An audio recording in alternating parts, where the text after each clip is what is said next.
¿Habrá alguna persona que no haya dicho jamás una mentira? Cuenta una antigua leyenda que un día la verdad y la mentira se encontraron en un bello paraje. Si bien transitan por caminos muy distintos, los hilos del destino habían querido cruzarlas. «Buen día», dijo la mentira. «Buenos días», contestó la verdad. «Hermoso día», dijo la mentira. Entonces la verdad se tomó unos instantes para ver si era cierto lo que decía la mentira. Y sí, lo era. «Hermoso día», dijo entonces la verdad. «Aún más hermoso está el lago», dijo la mentira. Entonces la verdad miró hacia el lago y vio que la mentira decía la verdad y asintió. Entonces corrió la mentira hacia el agua y dijo: «El agua está aún más hermosa, nademos». La verdad tocó el agua con sus dedos y realmente estaba hermosa y confió en la mentira. Ambas se sacaron las ropas y nadaron tranquilas. Un rato después salió la mentira, se vistió con las ropas de la verdad y se fue. La verdad, incapaz de vestirse con las ropas de la mentira, comenzó a caminar sin ropas y todos se horrorizaban al verla. Y es así como aún hoy la gente prefiere aceptar la mentira disfrazada de verdad y no la verdad al desnudo. La verdad es un concepto difícil de explicar. Se dice que es verdad todo aquello que corresponde con lo que pensamos y lo que hacemos y lo que decimos. Sin embargo, existen varios niveles entre lo que podría ser considerado como verdad y lo que no. En la mitología romana se dice que Veritas, o la diosa de la verdad, es hija del dios Saturno, quien es el dios del tiempo, y madre de la diosa Virtus, quien es la diosa de la virtud. Mientras que en la mitología griega se dice que su nombre es Aletheia y se le representa como una joven virgen que va casi siempre desnuda o vestida de blanco. Y también se le asocia con espejos, porque los espejos son aquellos en los que nos reflejamos y vemos quiénes realmente somos. De hecho, basado en este concepto, hubo un pintor francés que realizó dos obras similares la una a la otra. Una la pintó en 1895 y le puso por nombre Necmergitur, y en donde se muestra a una joven que está saliendo de un pozo. La joven va medio desnuda, solo trae como un ropaje blanco que ya está cediendo o ya ha sido desgarrado, y va sosteniendo en alto en su mano derecha un espejo. Sin embargo, se ven como dos truhanes vestidos de negro quienes están tratando de jalarla de nuevo hacia el pozo. Un año más tarde, él realizó otra pintura en donde se ve a la misma joven saliendo furiosa de un pozo y va cargando un látigo. Esta nueva obra se llama La verdad que sale del pozo con su látigo para castigar a la humanidad. Hay que decir que este artista, John Leon Jerome, era un fiel admirador de la virtud de la verdad y todo lo que ella representaba, así como de la misma diosa. Entonces, ¿qué es la verdad? La verdad es que la verdad es algo bastante relativo. Ni siquiera culturalmente está bien establecido hasta qué punto se ha de llegar para conservar la verdad. Imagina, por ejemplo, que tú estás en una situación incómoda. Tu mejor amiga o tu novia te pregunta si le queda bien el vestido que se acaba de comprar, pero en realidad no le sienta nada bien. ¿Qué es lo que le dirías? Depende mucho de tu personalidad la forma en la que reaccionarás y también de la manera que tengas de expresarte. Puede ser que no quieras lastimar a esa persona y le digas que se ve bien, o puede ser que seas completamente sincero o sincera, pero que utilices otros artilugios de la expresión a fin de decirlo con tacto y que la persona no se vea lastimada. Sin embargo, también depende de cómo sea la otra persona, si se deja lastimar o no, o si lo toma de manera constructiva. Sea cual sea el caso, lo cierto es que no podemos saber cómo van a resultar las cosas, y es por eso que a veces se opta por utilizar o por recurrir a lo que conocemos como mentiras piadosas. Imagínate igualmente que tu abuela te ha hecho un guiso y ella se ha esmerado mucho en realizarlo. ¿Le dirías que no te gusta, que no es lo tuyo, o que piensas que no cocina bien? O simplemente dirías que estás lleno y que no puedes comer mucho, pero que está delicioso. Y ahora tomemos otro ejemplo. ¿Qué sucede cuando un niño está intentando hacer por primera vez algo y tú sabes que tú a esa edad tampoco eras bueno haciendo eso, y que tal vez ese niño ahorita lo está haciendo inclusive mejor que tú, pero no le está haciendo muy bien? ¿Le dirías que no lo está haciendo bien? ¿Frustraría esa verdad sus deseos de intentarlo en el futuro y tal vez destacar en esa actividad que está realizando en estos momentos? ¿De qué manera influenciarás tú su futuro al momento de ser sincero o no serlo?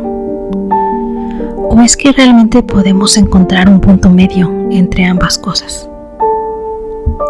¿Qué le dirías tú, por ejemplo? Tal vez ofrecerte ayudarle, decirle, lo estás haciendo bien, pero lo podemos hacer mejor. Y en dado caso de que le dijeras eso, ¿ya mentiste? El dilema entre decir la verdad y las mentiras piadosas se basa en un conflicto moral. Por un lado tenemos el deber de ser honestos y veraces, pero por otro lado tenemos también el deber de no herir a los demás innecesariamente. ¿Cuál de estos dos deberes es más importante? Es aquí donde la filosofía entra en juego. Tenemos muchas perspectivas filosóficas. Cada filósofo tiene y ha tenido su propia perspectiva, su propia visión sobre la vida.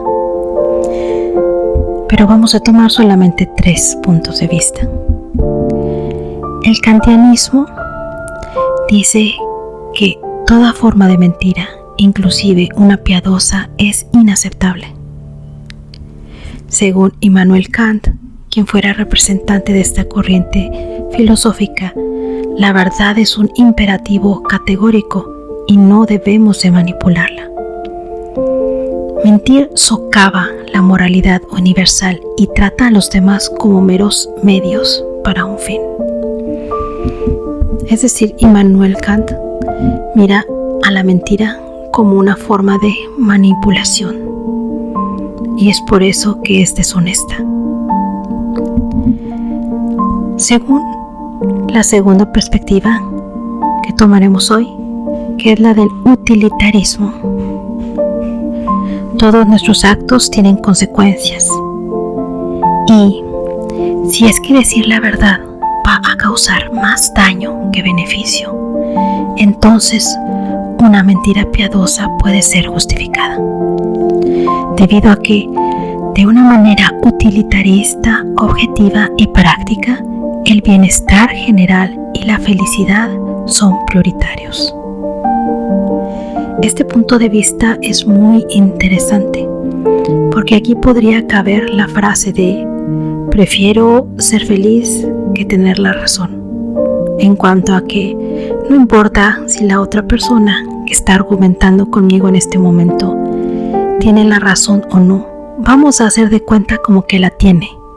Si la tiene, pues qué suerte, pero si no la tiene, pues esto será como una pequeña mentira piadosa a fin de mantener la armonía en esta conversación. Según el tercer punto de vista filosófico, el de la virtud ética, el enfoque recae en cultivar virtudes morales como la compasión y la empatía. En este caso, las mentiras piadosas pueden ser vistas como expresiones de virtud siempre y cuando no se conviertan en hábitos de engaño. Y esto es muy interesante. ¿Cuándo es que una mentira se convierte en un hábito? Esto lo vamos a ver un poco más adelante. Según el punto de vista científico y fisiológico, cada vez que decimos una mentira, desencadenamos una serie de reacciones en nuestro cerebro, quien en principio tiene problemas para mantener esa mentira. Pero como toda práctica hace al maestro, cada vez que se miente, otorga una mayor experticia a fin de hacerlo de una manera más sencilla y con menos remordimientos la siguiente vez. Así que, ¿cuándo es suficiente cuando se trata de mentir? La filosofía ya nos ha mostrado algunos de los puntos de vista que tiene respecto a la verdad y a la mentira. Ahora, ¿qué opina la espiritualidad al respecto? Como ya sabemos, hay tantas corrientes espirituales como gotas en el mar. Bueno, tal vez no tantas, pero sí las suficientes como para escoger solo algunas de ellas, las más representativas, para ver qué punto de vista tienen respecto a la verdad y a la mentira. Visto desde una perspectiva general, en todas las religiones se le considera a la verdad como un valor supremo. Por ejemplo, en el cristianismo se enfatiza el mandamiento "no darás falso testimonio" como un principio fundamental de la honestidad y de la rectitud. Similarmente, en el Islam, la veracidad es una virtud esencial y se espera que todos los musulmanes sean veraces en sus palabras y acciones. Lo mismo tenemos con el budismo, con el hinduismo, con el judaísmo, etc. Pero, ¿es esto verdad? Las religiones subrayan la importancia de la confianza y de la integridad en las relaciones humanas. Y la mentira se considera una violación de esa confianza, por lo tanto es condenada.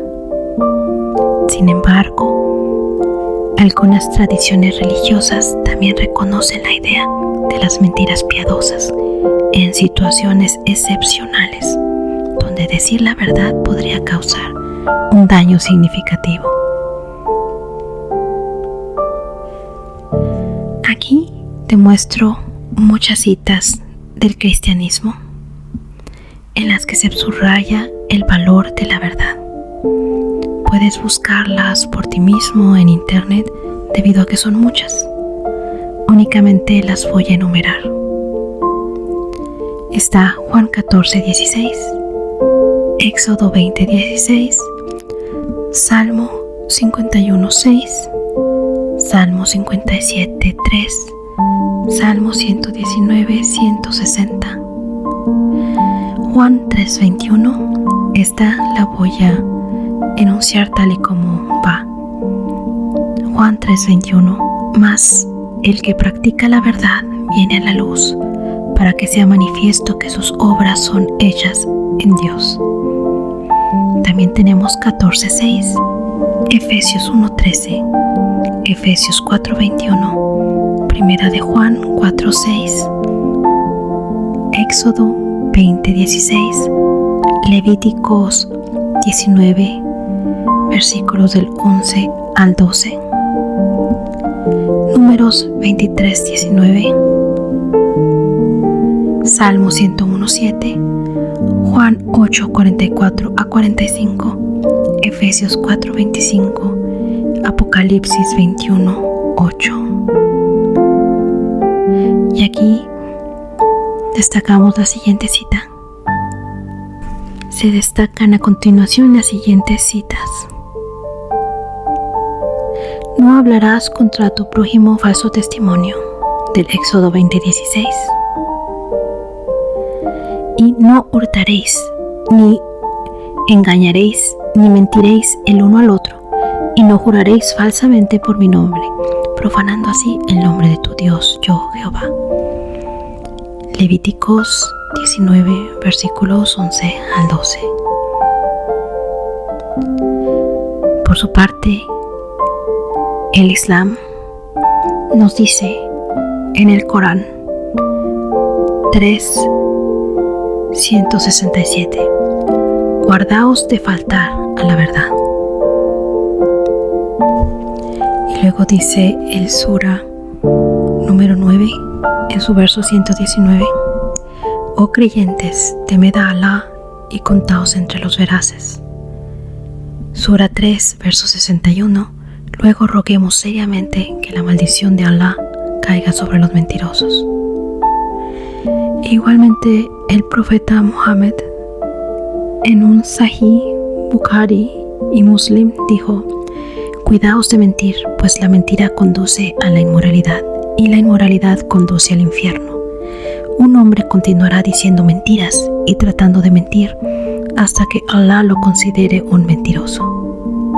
Igualmente aquí te proporciono más citas tanto del Corán como de los Sahih que son válidos y que tienen que ver con el decir la verdad. En el judaísmo, la veracidad es un principio fundamental. El Talmud, que es una colección de textos rabínicos, discute la idea de la mentira piadosa como una concepción en situaciones excepcionales, pero esta práctica está sujeta a restricciones estrictas. Y en el budismo se valora también la verdad y la honestidad. De hecho, el Buda aconsejó a sus seguidores a abstenerse de la falsedad y a ser honestos en sus palabras y acciones. Abstente de la mentira, di siempre la verdad, es uno de los preceptos budistas fundamentales. Y de hecho, una cita de Gautama Buda en el Dhammapada reza así: mejor que hablar palabras inútiles es mantener el silencio. Mejor que hablar palabras inútiles es decir la verdad. Cualquiera que por odio mienta o para ganar un beneficio temporal o por miedo a un daño físico, no puedo llamarlo un verdadero monje. No se convierte en un experto en la Dhamma por mucho que memorice y aprenda. Es interesante que esta cita precisamente enuncie los motivos por los cuales mentimos. Porque se miente ya sea por querer obtener algo o por miedo a que nos hagan algo. Y aquí faltaría el evitar que otra persona salga lastimada. Sin embargo, la honestidad y la verdad son fundamentales para la práctica budista y el desarrollo espiritual. Igualmente, el hinduismo nos proporciona muchos ejemplos en los que se le ve a la verdad como un valor superior. En los textos sagrados como el Bhagavad Gita se destaca la importancia de la verdad y de la honestidad en la vida. Y también en los Upanishad, por ejemplo en el 6:16:3 se dice: solo a través de la verdad se revela el Brahman, lo cual es la realidad última, y solo a través de la verdad puede uno conocerlo, es decir, a la realidad última, al uno, al todo. Es por eso que este Upanishad hace énfasis en la importancia de la verdad en el contexto de la búsqueda espiritual. Sin embargo, hemos hablado hasta ahora de todas aquellas citas que respaldan la verdad por encima de la mentira. Pero ¿qué hay de aquellas excepciones que se dan en cada religión? Tal vez has escuchado que en el Islam está permitido el mentir. Y es cierto, hay 3 situaciones en las que está justificado el decir una mentira piadosa. Por ejemplo, número 1, cuando se busca evitar un daño grave, proteger a alguien de la injusticia o preservar la paz en una comunidad. Número 2, en tiempos de guerra, cuando se trata de salvar la vida. Y número 3, entre esposos. Este es de hecho un caso excepcional bastante peculiar, porque se dice que han de evitarse siempre los problemas entre la pareja. Y si acaso un engaño como decir, sí, te ves muy bien con ese vestido, puede preservar la armonía entre ambos, entonces está permitida. Estos son los 3 casos en los que el Islam aprueba, o más bien es condescendiente con la mentira, aunque se dice de manera general que debería de evitarse lo más que sea posible. Desafortunadamente, dependerá del criterio de cada persona el saber cuándo utilizar este recurso y cuándo no, y hasta qué punto o qué alcance debe de tener la mentira dicha. Porque puede ser que se perciba algo como una situación de peligro cuando en realidad no lo es, y que se mienta y que con esto se ocasionen otras cosas. Siempre que se menciona el nombre del profeta Muhammad, se han de decir una serie de palabras en árabe, Wasallahu alayhi wasalam, que significa la paz sea con él, peace be upon him. Así que es normal que cada vez que encontremos alguna frase dicha por él, se digan también estas palabras. Entonces, diciéndolo de una manera propia, testigos de esa época afirmaron que el profeta sallallahu alaihi wasallam dijo: no es un mentiroso quien reconcilia a 2 personas resaltando las cualidades de una de las partes a la otra, aunque las exagere. Y podríamos pensar que esto se da únicamente en el Islam, pero en el cristianismo, en el Antiguo Testamento, encontramos la historia de Rahab, una prostituta que ayudó a esconder a 2 espías hebreos en Jericó. Ella le mintió a las autoridades para proteger a los espías y, según la tradición cristiana, fue recompensada por su valentía. Esta historia la encuentras en Hebreos 11:31. Por todo lo expuesto anteriormente, podríamos llegar a la conclusión de que es muy difícil determinar si se debe de decir en todo momento la verdad, porque inclusive hasta en circunstancias más ínfimas se miente sin ser consciente de ello. Habemos muchas personas que preferimos la verdad y que creemos en que existe la posibilidad de decirla, inclusive sin herir a los demás, con un adecuado manejo de las palabras. Sin embargo, este manejo de las palabras no es una destreza que se encuentre presente en todas las personas, pero sí existe la posibilidad de adquirirla. ¿Qué opinión tienes tú respecto a la verdad? ¿La defenderías también a capa y a espada, pensando que es posible expresarla y sin poner en riesgo otros factores? ¿O piensas, tal vez como la mayoría, que en todo existen excepciones, inclusive en la verdad? La verdad es que cada día decimos mínimo 200 mentiras, o las escuchamos o las leemos. Porque el mentir no es simplemente el hecho de decir cosas que no son verdad. También se miente cuando se oculta información. También se puede mentir sin utilizar las palabras, empleando un lenguaje corporal que no corresponde con lo que uno piensa. Por ejemplo, sonriendo cuando no siente uno la necesidad o las ganas de sonreír. O inclusive se podría considerar hasta el mismo maquillaje o la misma vestimenta como una forma de ocultar ciertas cosas que no nos gustan de nuestra apariencia. Pero tal vez esto ya sería llevar al extremo el concepto de la verdad. ¿O qué opinas tú? Debemos, sobre todo, reflexionar qué se encuentra detrás de una mentira. ¿Se encuentra acaso una baja autoestima, inseguridad, temor al rechazo, vergüenza, miedo al castigo o a la crítica? ¿O todo se trata simplemente de un deseo de manipular a la otra persona?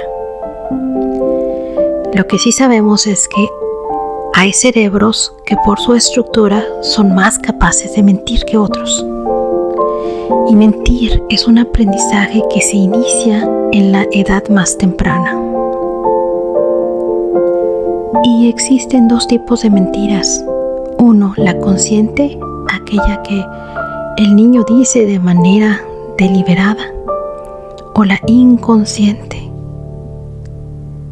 Porque cuando uno está plenamente convencido de que lo que ve, lo que siente, lo que percibe es real, aunque no lo sea, no se está mintiendo desde un punto de vista ético, pero sin embargo hay una distorsión de la realidad. Eso sería la mentira inconsciente. A veces mentimos para protegernos a nosotros mismos, en cuanto a que somos incapaces de entrar en contacto real con el mundo y con las personas, porque a veces hemos experimentado algo difícil de digerir o de asimilar y nos creamos un mundo o una alternativa diferente, una realidad diferente que sí podemos asimilar.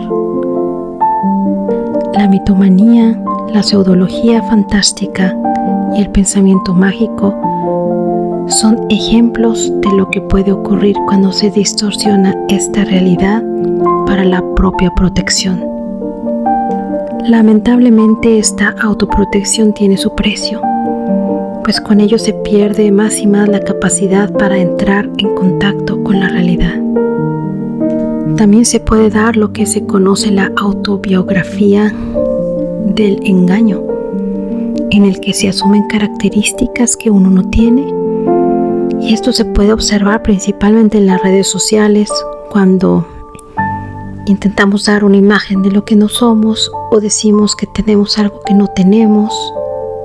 Y esto en algunos casos es terapéutico, porque a veces necesitamos un escape o una fuga de la realidad cotidiana, o tal vez poder vivir algo que no hemos vivido, o tal vez tener una catarsis como aquella que se tiene durante los sueños, en donde se experimentan cosas que no son reales, pero que se sienten reales en el momento en el que se sueñan. Y según Carl Jung, ayudan para que uno pueda asimilar y aceptar las vivencias diarias de una manera más sencilla, porque si no soñáramos, ¿qué sería de nosotros?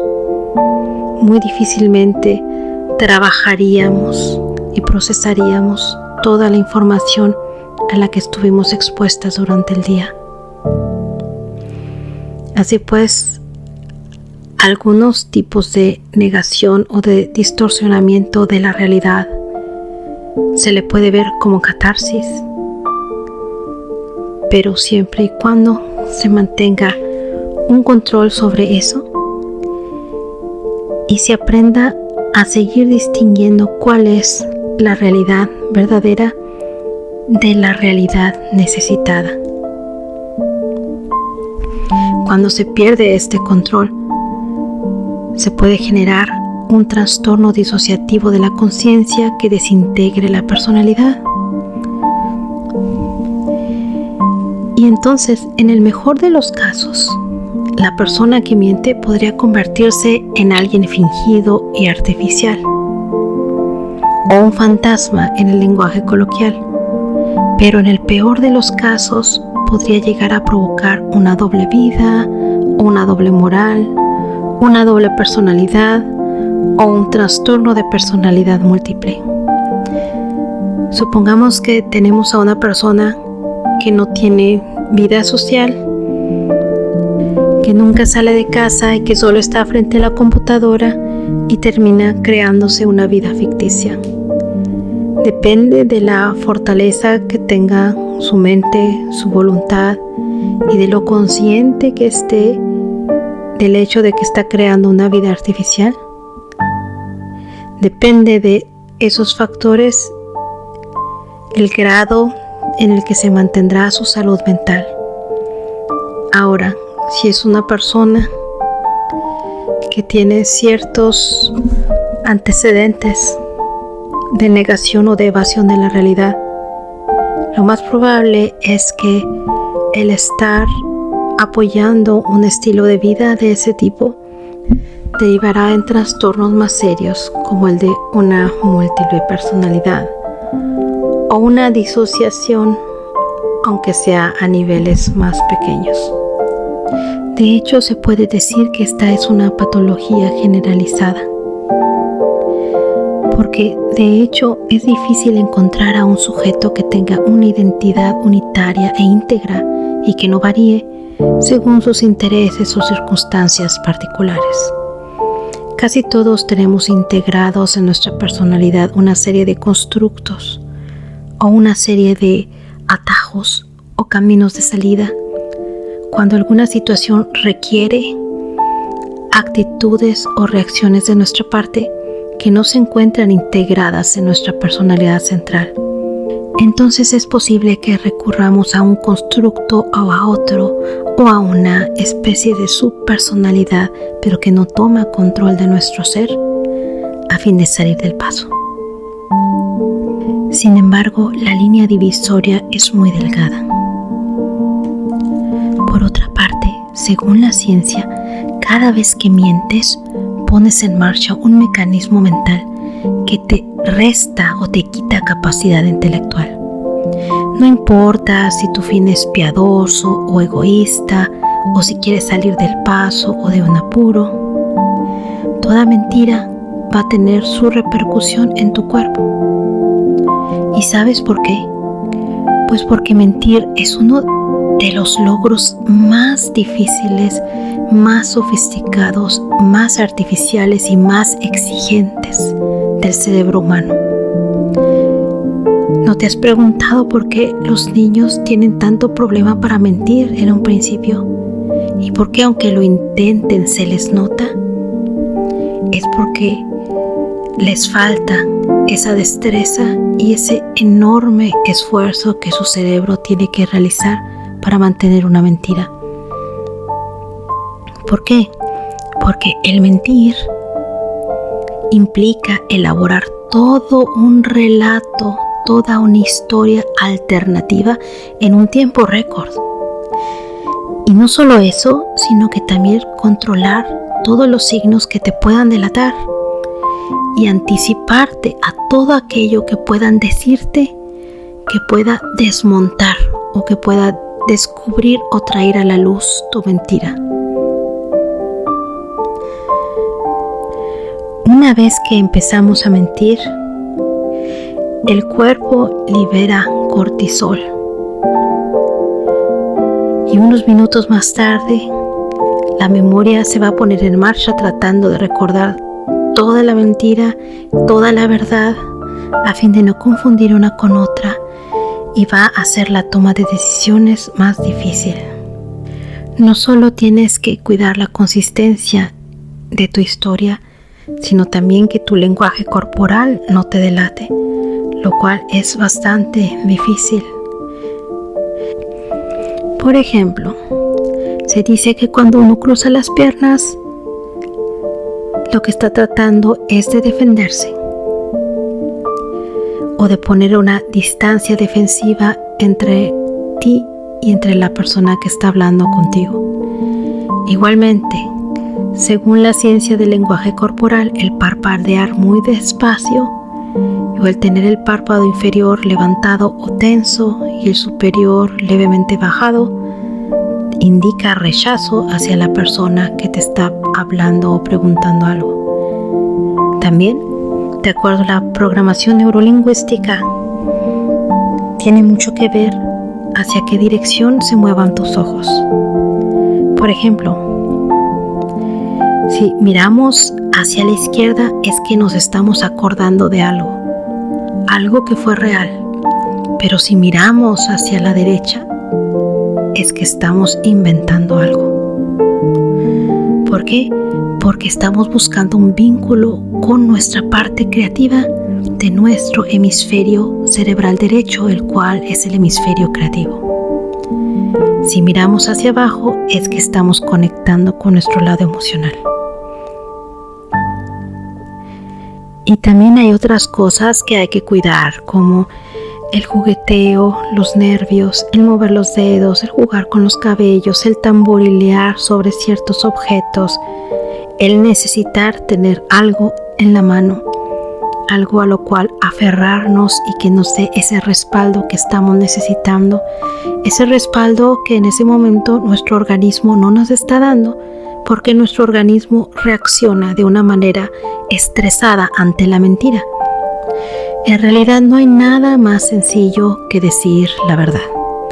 Decir la verdad no requiere ninguna capacidad fuera de lo común. Piensas lo que quieres decir y lo dices. Pero mentir, sin embargo, conlleva mucho más trabajo y hay que ser un experto de manejo corporal y mental para poder salir avante con una mentira. Y adivina qué, una vez que ya saliste avante de una mentira, se queda en ti cierta sensación de adrenalina por algo que pudiste hacer, algo imposible que pudiste hacer, porque tu organismo sabe que era muy difícil de lograr y queda en ti el deseo de repetirlo. Y la próxima vez que lo hagas será más sencillo, y la próxima vez mucho más, y así sucesivamente. Esto es lo que afirma la fisiología, pero ¿qué piensas tú? ¿Es posible decir de vez en cuando una mentira piadosa sin caer en la tentación de repetirla una y otra vez? No importa la experticia que se tenga al mentir. El organismo siempre va a experimentar efectos adversos y llegará el momento en que se comience a perder el control de la realidad y que ni siquiera lo notemos y que sean otros los que tengan que decírnoslo. Y no solo eso, que el precio de recuperar su confianza sea demasiado alto, aunque el precio lo justifica. El poder haber salido de un apuro, el poder haber evitado una vergüenza, la sensación de triunfo de saber que le evitaste a alguien el ser lastimado. Tal vez valió la pena. ¿O tú qué piensas?